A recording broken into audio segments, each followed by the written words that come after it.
Hello students, आप सभी का आपके अपने से यूट्यूब चैनल ऑल मैथ्स विजय पर मैं आपका तहे दिल से स्वागत करता हूं। स्टूडेंट्स, कक्षा 11 के लिए गणित का चैप्टर नंबर पहला समुच्चय मैंने स्टार्ट कर रखा था और चैप्टर नंबर पहले समुच्चय के इससे पहले अपने 9 पार्ट कंप्लीट पूरे हो चुके हैं, 9 वीडियो पूरे हो चुके हैं, जिनमें मैं लगातार चलते हुए आपकी प्रश्नावली 1.2 के क्वेश्चन नंबर 2 तक मैंने आपको अच्छी तरीके से क्लियर करवा दिया है। तो स्टूडेंट से ये पार्ट नंबर आपका 10 है, जिसमें आपकी प्रश्नावली 1.2 के क्वेश्चन नंबर तीसरे से वीडियो को स्टार्ट करेंगे। स्टूडेंट्स, यदि आप चैनल पर नए हैं तो चैनल को जरूर से सब्सक्राइब कर लीजिए और कक्षा 11 के अन्य स्टूडेंट्स तक भी वीडियो को जरूर से शेयर कर दीजिए ताकि वो भी अपना सिलेबस जो है कंप्लीट पूरा कर सके। चलिए क्वेश्चन नंबर 3 से वीडियो को अपन स्टार्ट करेंगे। ये पार्ट नंबर आपका 10 है, इससे पहले अपने 9 पार्ट कंप्लीट पूरे हो चुके हैं और यदि आपने उनको नहीं देखा तो जरूर से देख लीजिए। चैप्टर नंबर पहले समुच्चय का मैंने अलग से प्लेलिस्ट बना दिया है और प्लेलिस्ट का लिंक इसी वीडियो के डिस्क्रिप्शन बॉक्स में और साथ ही आई बटन पे भी लगा रखा है मैंने, तो वहां से आप प्रत्येक पार्ट को लगातार देख लीजिए। तो चलिए प्रश्नावली 1.2 के क्वेश्चन नंबर तीसरा जो है वो आपके सामने है। पहले क्वेश्चन को अपन हल करते हैं, ध्यान से देखिए। क्वेश्चन नंबर तीसरे में निम्नलिखित समुच्चयों में से प्रत्येक के लिए बताइए कि कौन परिमित है और कौन अपरिमित है। परिमित और अपरिमित छाटना है। इससे पीछे वाला जो क्वेश्चन नंबर दूसरा था उसमें भी अपन परिमित और अपरिमित बताए थे कि कौन परिमित है और कौन अपरिमित है। स्टूडेंट्स, यदि समुच्चय में अवयव की संख्या निश्चित है, यदि समुच्चयों में अवयव की संख्या निश्चित है तब वो समुच्चय एक परिमित समुच्चय है। और अवयव की संख्या यदि निश्चित नहीं है, अवयव की संख्या यदि निश्चित नहीं है मतलब अवयव सीमित नहीं है, असीमित अवयव है, तो वो समुच्चय अपरिमित समुच्चय होता है। कौन सा होता है? वो समुच्चय एक अपरिमित समुच्चय होता है। तो मतलब अवयव की जो संख्या वो क्या होनी चाहिए? निश्चित होनी चाहिए, सीमित होनी चाहिए, अवयव की संख्या काउंट हो जानी चाहिए, तब तो वो परिमित समुच्चय है, अन्यथा अपरिमित समुच्चय है। तो चलिए क्वेश्चन नंबर तीसरे में रोमन में पहले क्वेश्चन आपके सामने है। एक्स अक्ष के समांतर रेखाओं का समुच्चय, एक्स अक्ष के समांतर रेखाओं का समुच्चय।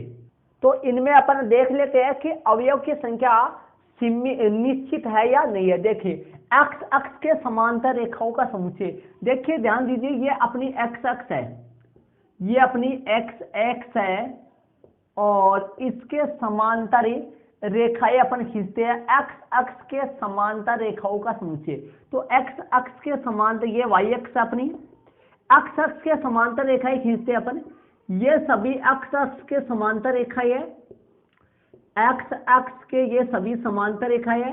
तो बताइए एक्स अक्ष के समांतर होने वाली रेखाएं वो निश्चित है या निश्चित नहीं है? मतलब इनको अपन काउंट कर सकते हैं क्या? एक्स अक्ष के समांतर रेखाओं की जो संख्या है वो निश्चित है या नहीं है? निश्चित नहीं है, मतलब यहाँ पर अक्ष के समांतर खींची गई रेखाओं की संख्या निश्चित नहीं है, सीमित नहीं है, अर्थात इनको काउंट नहीं कर सकते। इसलिए अक्ष के समांतर रेखाएं निश्चित नहीं होती है, मतलब सीमित नहीं होती है। इसलिए यह एक कैसा हो गया? इसलिए यह एक स्टूडेंट से अपरिमित समुच्चय हो गया। कैसा हो गया? अपरिमित समुच्चय हो गया। तो यहां पर लिख देंगे, यहां इस समुच्चय में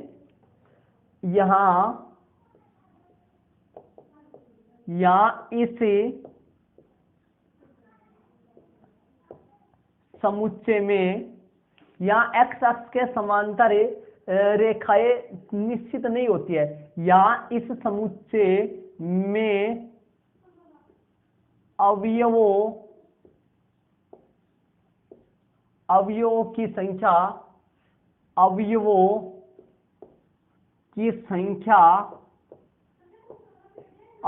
संख्या निश्चित नहीं है। यहाँ इस समुच्चय में अवयव की संख्या निश्चित नहीं है। तो चलते हैं स्टूडेंट्स रोमन में दूसरे को अपन करते हैं। देखिए अंग्रेजी वर्णमाला के अक्षरों का समुच्चय। तो यदि अंग्रेजी वर्णमाला के अक्षरों को अपन गिन सकते हैं, मतलब इनकी गिनती यदि करी जा सकती है, तो ये इस समुच्चय में अवयव की संख्या निश्चित होगी और ये एक परिमित समुच्चय होगा, अन्यथा अपरिमित होगा।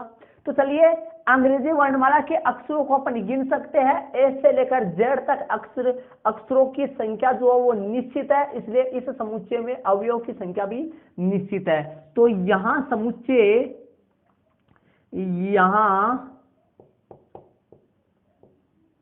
समुच्चय मतलब समुच्चय लिख देते हैं। तो ऐसे लिख देता हूं, यहां ए बराबर ए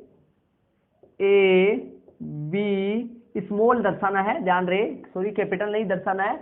मतलब समुच्चय को तो ए से कैपिटल ए से लेकर जेड तक अक्षरों से दर्शाया जाता है, लेकिन समुच्चय के अवयवों को स्मॉल लेटर से दर्शाया जाता है। तो यहां पर ए बी सी और कहां तक ही जेड तक। तो ध्यान दीजिए यहां इस समुच्चय में अवयव की संख्या जो है वो निश्चित है, इसलिए ये एक क्या हुआ, परिमित समुच्चय हुआ। तो लिख देते हैं इसमें। तो इसमें तो देखो रोस्ट रूप में लिखा नहीं जा रहा था, इसमें रोस्ट रूप में लिखा जा सकता है, इसलिए मैंने इसको लिख दिया है ऐसे। तो यहां इसलिए इस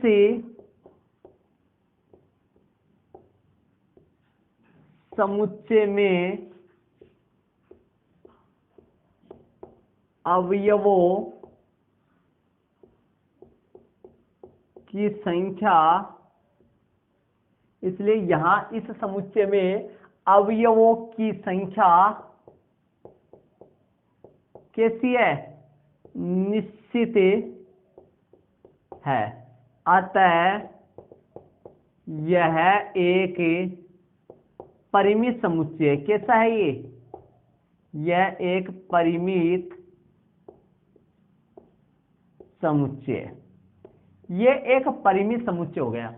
इसमें आया अपरिमित, इसके भी अंडरलाइन कर देना है, और इसमें आया परिमित, इसके भी अंडरलाइन कर देना है, ताकि एग्जामिनर को अच्छी तरीके से दिखाई दे कि ये आंसर मतलब इसको अच्छी तरीके से ये दिखाई दे।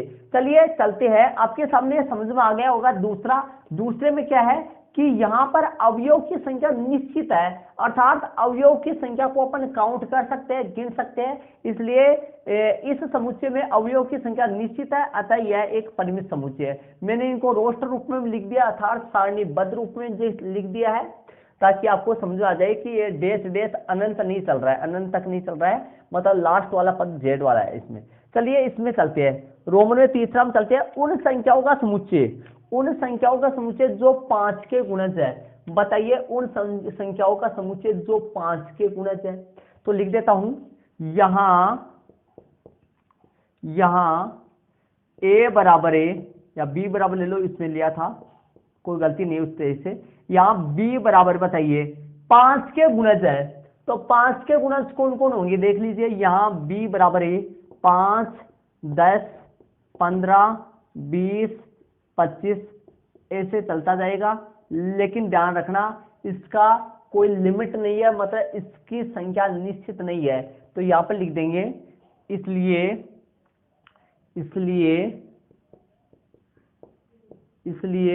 इस लैंग्वेज सेम ये है कि ऊपर क्या था सेम वैसे लिखेंगे, वही भाषा। इसलिए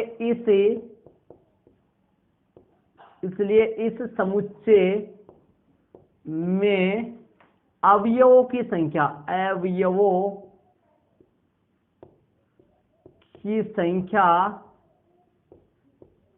इसलिए इस समुच्चय में अवयवों की संख्या निश्चित,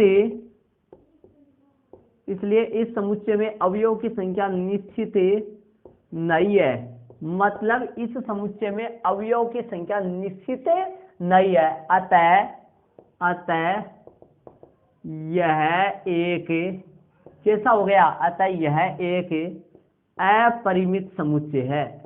कैसा है ये, अतः यह एक अपरिमित समुच्चय है। अतः यह एक अपरिमित समुच्चय है। इन सबके अलग अलग आंसर लगाना चाहो तो आप अलग अलग आंसर लगा सकते हो, और एक साथ लगाना चाहो तो एक साथ भी लगा सकते हो। कि रोमन में इसमें 5 है, ये तीन क्लियर हो चुके हैं। अतः यह एक अपरिमित समुच्चय है। कैसा आंसर आ गया इसका? अपरिमित आ गया। अपरिमित आंसर आ गया कि ये एक अपरिमित समुच्चय है। तो स्टूडेंट से ये अपरिमित हो गया। तो ध्यान दीजिए, पहला जो था वो अपरिमित था क्योंकि इसमें अवयव की संख्या निश्चित नहीं है, ये अपरिमित था। इसमें अवयव की संख्या निश्चित है, ये परिमित समुच्चय था। इसमें अवयव की संख्या निश्चित नहीं है, तो ये अपरिमित समुच्चय है। इनको अपनी नोटबुक में ऐड कर लीजिए। चलते हैं रोमन में जो चौथा है उसमें अपन चलते हैं, और साथ ही इनको अच्छी तरीके से ऐड कर लीजिए। और यदि जहां पे भी आपके समझ में नहीं आए वहां पे कमेंट जरूर से कीजिए, ताकि सर बता दीजिए यहाँ पर समझ में आपको नहीं आया, मैं पूरा क्लियर आपको करवा दूंगा। चलिए चलते हैं रोमन में चौथा अपन करते हैं। तो चलिए स्टूडेंट्स, रोमन में जो चौथा है उसको अपन हल करते हैं। देखिए उसको समझते हैं। पृथ्वी पर रहने वाले जानवरों का समुच्चय। तो आप ध्यान लगा के समझने की कोशिश कीजिए। पृथ्वी पर रहने वाले जो जानवर है उनकी संख्या यदि गिनी जाए तो गिन सकते हैं। जानवरों की संख्या, पृथ्वी पर रहने वाले मनुष्यों की संख्या, मतलब इनकी संख्या को अपन गिन सकते हैं, लेकिन बड़ी हो सकती है, बहुत बड़ी संख्या होगी, ये बड़ी हो सकती है, लेकिन इनको गिना तो जा सकता है। मतलब इनकी संख्या निश्चित तो है ना, इसलिए ये एक परिमित समुच्चय है। तो आप खुद समझ रहे हो कि पूरी पृथ्वी पर रहने वाले जितने भी जानवर है उनको गिना जा सकता है, अर्थात उनकी संख्या निश्चित है, इसलिए ये एक परिमित समुच्चय है। तो क्या लिख देंगे यहां इस समुच्चय में, इस समुच्चय में अवयवों की संख्या, इस समुच्चय में अवयवों की संख्या निश्चित है, इस समुच्चय में अवयवों की संख्या निश्चित है। अतः यह एक कैसा है? निश्चित अवयवों की संख्या है, तो यह एक परिमित समुच्चय है। कैसा है? यह एक परिमित समुच्चय है। ये एक परिमित समुच्चय हो गया। कैसा हो गया? ये एक परिमित समुच्चय है। यह एक परिमित समुच्चय हो गया स्टूडेंट। कैसा हो गया? परिमित समुच्चय। चलिए रोमन में पांचवें में अपन चलते हैं। पांचवा जो है वो अपन करते हैं। देखिए पांचवा में क्या है क्वेश्चन है, मूल बिंदु 0 0 से होकर जाने वाले वर्तों का समुच्चय।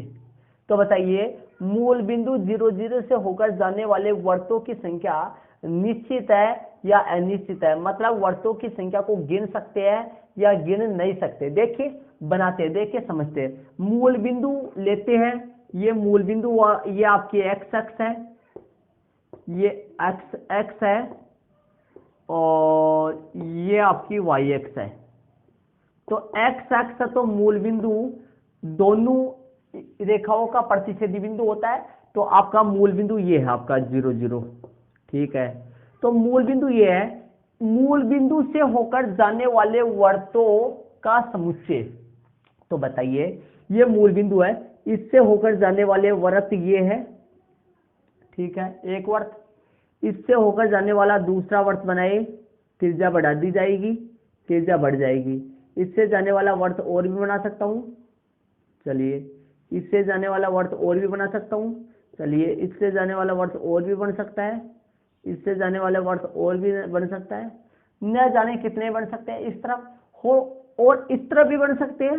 ये लो मूल बिंदु से जाने वाला वर्त, मतलब मूल बिंदु 0 0 से होकर जाने वाले वर्त अनगिनत हो सकते हैं, जिनकी गिनती नहीं है। नीचे भी बन सकते हैं, ऊपर भी बन सकते हैं। मतलब किसी भी मूल बिंदु से ही नहीं, किसी भी बिंदु से, कोई भी बिंदु हो उस बिंदु से जाने वाले वर्तों की संख्या निश्चित नहीं होती है, अर्थात नहीं गिन सकते।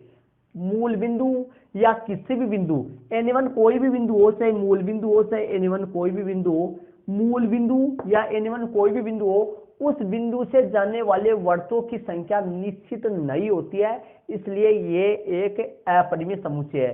कैसा ये अपरिमित समुच्चय है? तो लिख देते हैं, ये मैंने आपको क्लियर करवा दिया है कि यहाँ लिखने का तरीका वो ही है कि यहाँ इस समुच्चय में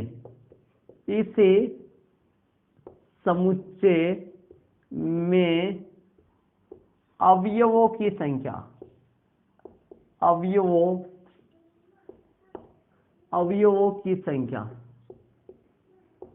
या इस समुच्चय में अवयवों की संख्या निश्चित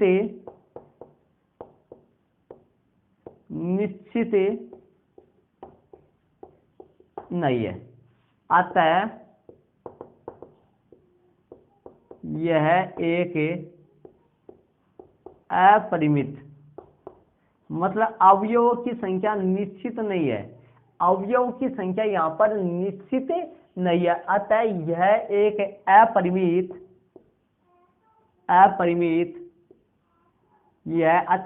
एक अपरिमित समुच्चय है। तो स्टूडेंट्स, इसमें रोमन में चौथे का परिमित समुच्चय है और रोमन में पांचवे का अपरिमित समुच्चय। कैसा है? अपरिमित समुच्चय है। ये आपके सामने हो गया।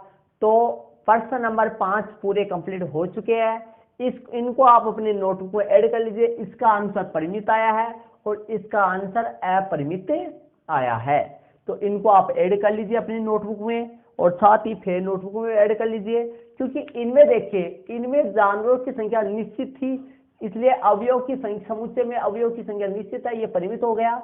और वर्तों की संख्या निश्चित नहीं थी, इसलिए इनमें अवयव की संख्या भी निश्चित नहीं है, इसलिए ये एक अपरिमित समुच्चय हो गया। तो इनको ऐड कर लीजिए अपनी नोटबुक में। तो स्टूडेंट से चलते हैं अपने क्वेश्चन नंबर 3 अपना कंप्लीट पूरा हो चुका है, जिसमें रोमन में कुल आपके 3 सवाल थे। चलते अपने चौथा क्वेश्चन अपन करेंगे। चौथा क्वेश्चन में चलते हैं अपन। तो चलते हैं स्टूडेंट्स प्रश्न नंबर 4 में चलते हैं। प्रश्न नंबर 4 को समझते हैं। आपके सामने प्रश्न नंबर 4 है।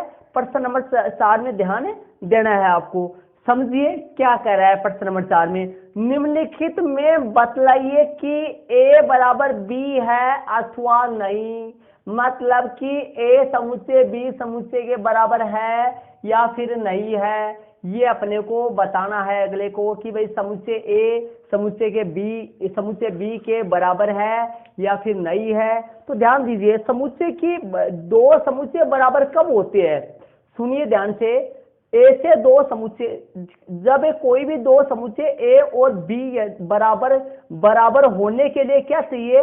समुच्चय ए के सभी अवयव बी के अवयव होने चाहिए तथा समुच्चय बी के सभी अवयव ए में होने चाहिए। मतलब कि समुच्चय ए के सभी अवयव समुच्चय बी के भी अवयव होने चाहिए और समुच्चय बी के सभी अवयव समुच्चय ए के भी अवयव होने चाहिए। मतलब कि समुच्चय ए और बी समान समुच्चय कहलाते हैं अगर उन दोनों समुच्चयों में अवयव की संख्या और अवयव एकदम सेम होने चाहिए, तब वो दोनों समुच्चय समान समुच्चय कहलाते हैं। चलिए देखते हैं। प्रश्न नंबर 4 में रोमन में कुल मिलाकर 4 क्वेश्चन है, जिनमें से 2 क्वेश्चन मैंने आपके सामने लिखे। देखिए, ए समुच्चय ए और समुच्चय बी है, इन दोनों के बारे में बताना है कि ये दोनों समान समुच्चय है या फिर नहीं है। तो देखिए, समुच्चय ए में 4 अवयव है, ए बी सी डी। समुच्चय बी में भी 4 अवयव है, लेकिन ये क्रम में नहीं लिखे हुए, भिन्न क्रम में लिखे हुए हैं।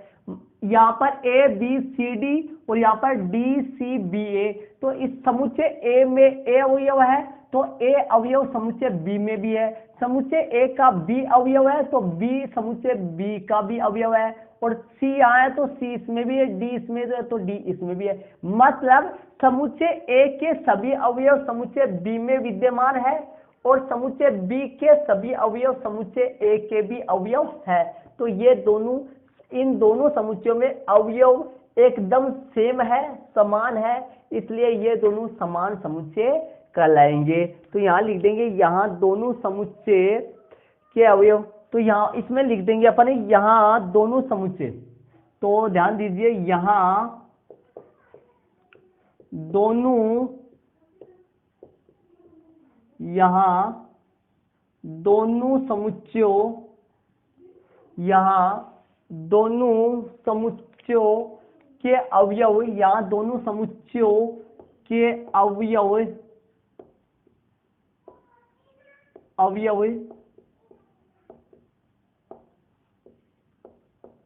समान है। यहाँ दोनों समुच्चयों के अवयव समान है, यहाँ दोनों समुच्चयों के अवयव समान, यहाँ दोनों समुच्चयों के अवयव समान है। अतः ए बराबर बी, मतलब समुच्चय ए और बी दो समान समुच्चय है। तो ये आपके सामने प्रश्न नंबर चौथे का रोमन में पहला हो चुका है। तो चलिए दूसरे में चलते हैं। समुच्चय ए में और समुच्चय बी में अवयव समान है कि देख लेते हैं। 4 इसका अवयव है, 4 समुच्चय बी में भी है, 8 इसका है, 8 इसमें भी है, 12 इसमें है, लेकिन 12 समुच्चय बी का अवयव नहीं है। तो यहां लिख देंगे, यहां इन दोनों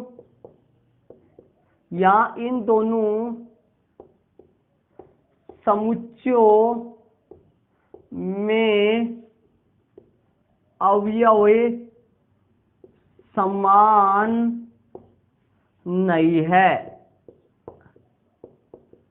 यहां इन दोनों समुच्चयों में अवयव समान नहीं है, मतलब कि जो 12 है, 12 जो है वो समुच्चय ए को बिलोंग कर रहा है, 12 समुच्चय ए का अवयव है, लेकिन 12 जो है वो नॉट बिलोंग्स टू बी, मतलब 12 समुच्चय ए में तो विद्यमान है, लेकिन 12 अवयव समुच्चय बी का नहीं है, बी में विद्यमान नहीं है। इसलिए मैंने लिखा है यहाँ इन दोनों समुच्चयों में अवयव समान नहीं है। तो आपको यह लिख देना है कि यदि दोनों समुच्चयों में अवयव समान है तो लिख देना है समान है तो ए बराबर बी, और समान नहीं है तो लिख देना यहाँ ए बराबर बी नहीं होगा, A not equal B, A not equal B, A जो है वो बी के बराबर नहीं होगा, ए जो है वो बी के बराबर नहीं होगा। यही इस क्वेश्चन रोमन में दूसरे का आंसर आ गया, ए नॉट इक्वल बी हो गया। तो स्टूडेंट्स इनको आप अपने नोटों को ऐड कर लीजिए। चलते हैं रोमन में तीसरा अपने करते हैं। तो स्टूडेंट्स प्रश्न नंबर 4 के तीसरे और चौथे क्वेश्चन को अपन करते हैं। तो प्रश्न नंबर 4 में कुल रोमन में 4 क्वेश्चन है, जिनमें से तीसरा क्वेश्चन को अपन समझते देखिए। बताते हैं कि ए बी दोनों समान समुच्चय है या फिर नहीं है। देखिए ध्यान दीजिए, समुच्चय ए और समुच्चय बी, ए सारणीबद्ध रूप में या फिर रोस्ट रूप में, या फिर आप सारणीबद्ध रूप, रोस्ट रूप या फिर के रूप में लिखा हुआ है, ध्यान दीजिए। लेकिन यहाँ पर बी जो है ये बी समुच्चय निर्माण रूप में है, इसको पहले सारणीबद्ध रूप में लिखते हैं। देखिए ए में 2, 4, 6, 8, 10 अवयव है। बी में देखते हैं, बी को अपन लिख देते हैं, बी को सारणीबद्ध रूप में लिखते हैं या रोस्ट रूप में लिखते हैं। देखिए बी या सूचीबद्ध रूप में लिखते हैं। देखो 3 नाम है, रोस्ट रूप, सारणीबद्ध रूप, सूचीबद्ध रूप, ये तीनों नाम सेम ही है, लेकिन समुच्चय निर्माण रूप एक है। ये आपको पूरा क्लियर करवाया हुआ है, पीछे अपन समझे थे। चलिए एक्स जहां एक्स समधन पूर्णांक है, मतलब सम संख्या है, समधन सम संख्या है, समधन पूर्णांक है, मतलब प्लस की सम संख्या है, 2, 4, 6, 8, 10 ऐसे चलेगा, ठीक है। लेकिन x बराबर है, छोटा है 10 से, लेकिन x जो है ना, x का मान है वो 10 या 10 से छोटा ही आएगा। तो कौन कौन से अवयव आएंगे? 2, 4, 6, 8, 10, ये इसके अवयव आएंगे, 12 नहीं आएगा। क्योंकि इसने बोला है कि क्योंकि बी में, समुच्चय बी में जो अवयव है, जो x के मान है वो 10 है या 10 से छोटा है, तो सम संख्या है, तो सम संख्याएं ऐसी सम संख्या है जो 10 या 10 से छोटी है, वो कौन सी है? 2, 4, 6, 8, 10। और इसमें कौन से है? 2, 4, 6, 8, 10। मतलब समुच्चय ए और समुच्चय बी के अवयव समान समान है, इसलिए ये दोनों समान समुच्चय कहलाएंगे। तो यहां लिख देता हूं, यहां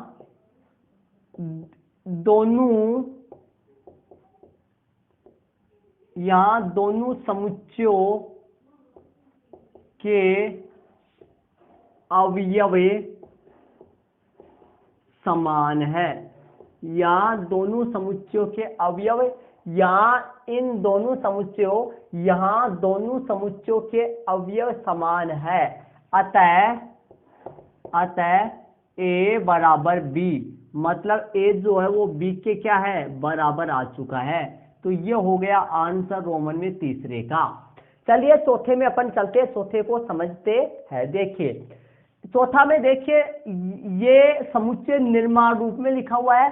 चलो इसको अपन सारणीबद्ध रूप या सूचीबद्ध रूप या रोस्ट रूप में इसको लिखते हैं। चलिए ध्यान दीजिए, ए बराबर लिख देता हूं x, जहां x संख्या 10 का एक गुणज है।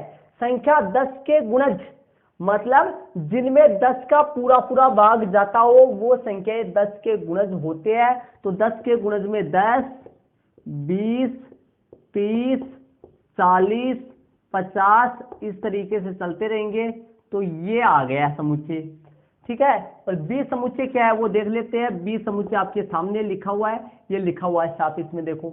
अब दोनों में देख लीजिए, इसमें अवयव है 10, 20, 30, 40, 50, इसमें अवयव है 10, 15, 20, 25, 30। तो ध्यान दीजिए, ये समुच्चय ए और समुच्चय बी में अवयव समान नहीं है। देख लीजिए 10 इसमें है, लेकिन देखो 20 इसमें है, 20 उसमें भी है। लेकिन ध्यान दीजिए समुच्चय बी में 15 एक अवयव है, समुच्चय बी में 15 एक अवयव है जो कि समुच्चय ए में नहीं है। समुच्चय बी में 25 एक अवयव है जो कि समुच्चय ए में नहीं है। तो समुच्चय ए और बी में समान अवयव नहीं है। तो यहां लिख देता हूं, यहां इन